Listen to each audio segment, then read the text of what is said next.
Hey folks, back out here. We're going to start by putting our form boards on. I'm going to be out here by myself for a little while. Larry's running a little bit late, and Polly has got to go to town. So I'm going to start by cutting my 12 footers. I got all 16-foot material.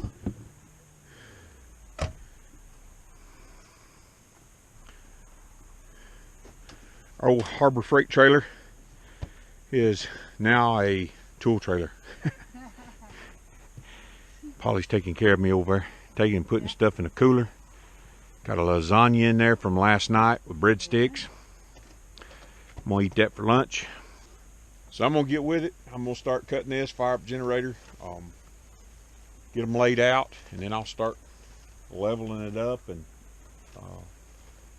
getting these form boards on. It's gonna be pretty good. I think I'll get a lot done today framing, hopefully, and maybe get the headers on today. That would be nice. I don't know. I got to have a lot of help, and there's a lot of pushing and a lot of pulling because these posts are not exactly straight. So they're level at the bottom. They're plumb at the bottom, but they get crooked as they go to the top. So we have to push and pull and get everything we need to do. So I'm gonna get with it.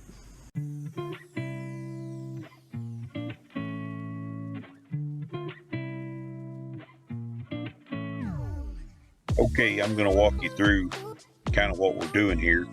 The wind was blowing real bad, so getting good audio was just not an option. We are wrapping the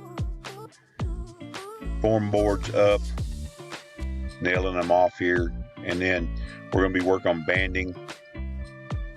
Banding is what we attach the metal to as we go around. And like I said before, you have to do a lot of pushing and a lot of pulling because these posts are not straight. Whatever measurement that we had at the concrete form, we are transferring that measurement all the way up, trying to keep the building as square as possible. Lumber these days is not very dimensional. Sometimes you'll have a 2x6 that's 1.5 inches wide, sometimes be 1 3/8 inches wide, sometimes be 1 5/8 inches wide. So everything changes as you go up. You can start off perfectly square at the bottom and be out 1/4 inch to 1/2 inch at the top, just based upon the differences in lumber, unless you're going to plane everything down to the same size. Which if I was building a cabinet, I would. But this is a solar shed. So we're using the tractor here to pull the posts into place, push the posts into place so that we can get as close to the correct measurement as possible as we continue to build upwards.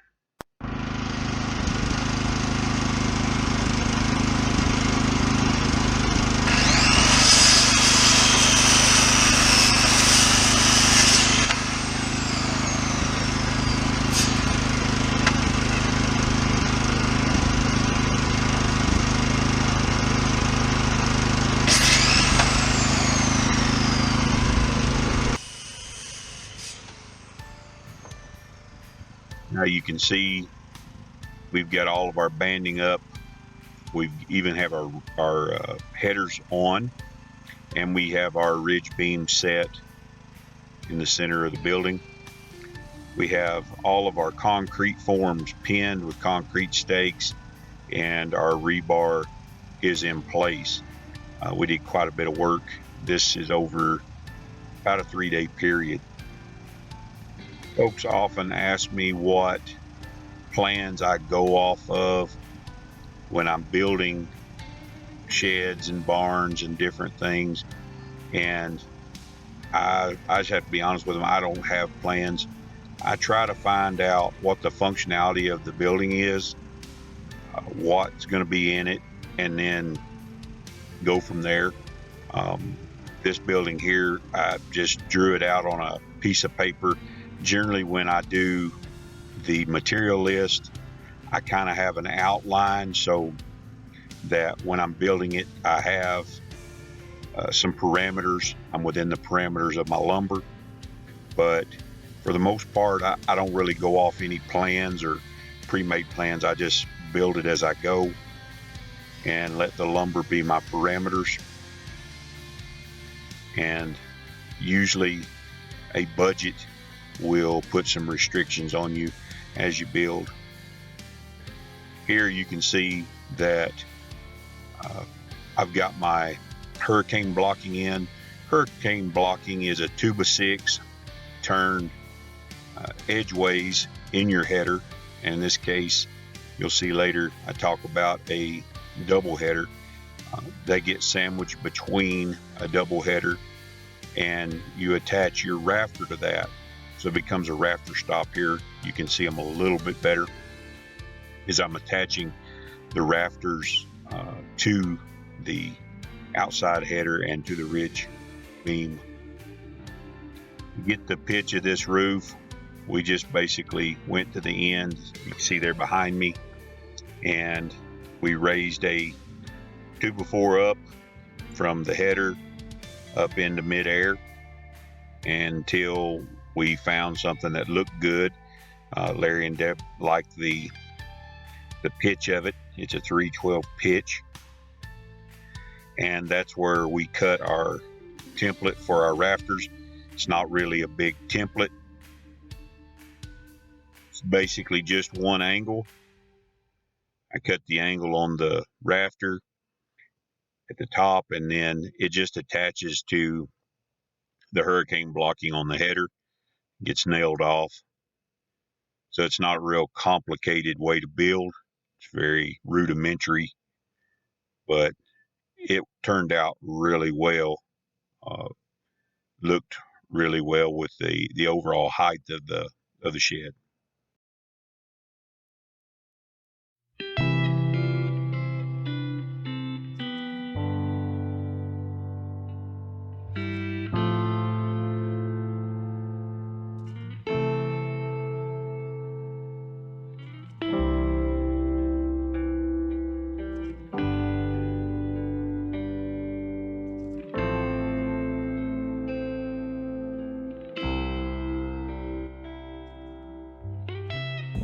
All right, folks, while the wind is taking a break, well, I say that and then here it comes again.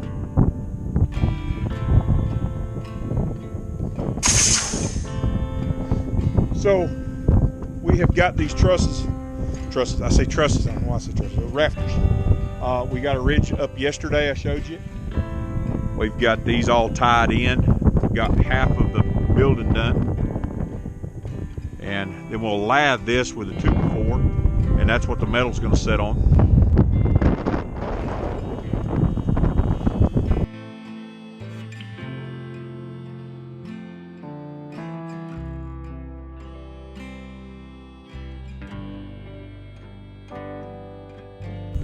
So another header, 2x6 header, will actually go under these rafters a little higher on the post and support them again. We're only spanning about 5'10", so it's not really that much stress on these 2x4s. And before I get up here and walk around and put lathing on, we're actually going to have a rafter tie, probably about a 4-footer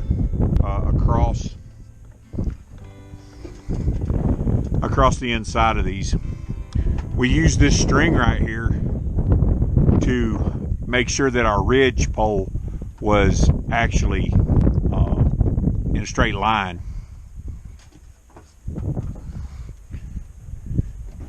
And we had to splice our ridge because we had to go from outside to outside. And our post to post dimensions were actually, they were actually 16. So we did an actual 16 measurement. But you see it's coming together. We have the rebar all laid out. We're just ready for concrete on Monday. We ain't got the bull float today, and we're ready. We're not far off from putting metal on this thing and being inside, being dried in. It'll go together pretty quick once we do that. So you guys hang around. This may be a little bit of a long build, long video, but it's going to be worth it. this is going to be a really stout building that will withstand hurricane force winds, the way we got it built once we get everything tied together. And we're actually building it cheaper, or I should say less expensive than what somebody else wanted to build it for. You got to know the tricks of the trade in order to build on a budget, and that's what we do. We do more for less. We'll see you tomorrow.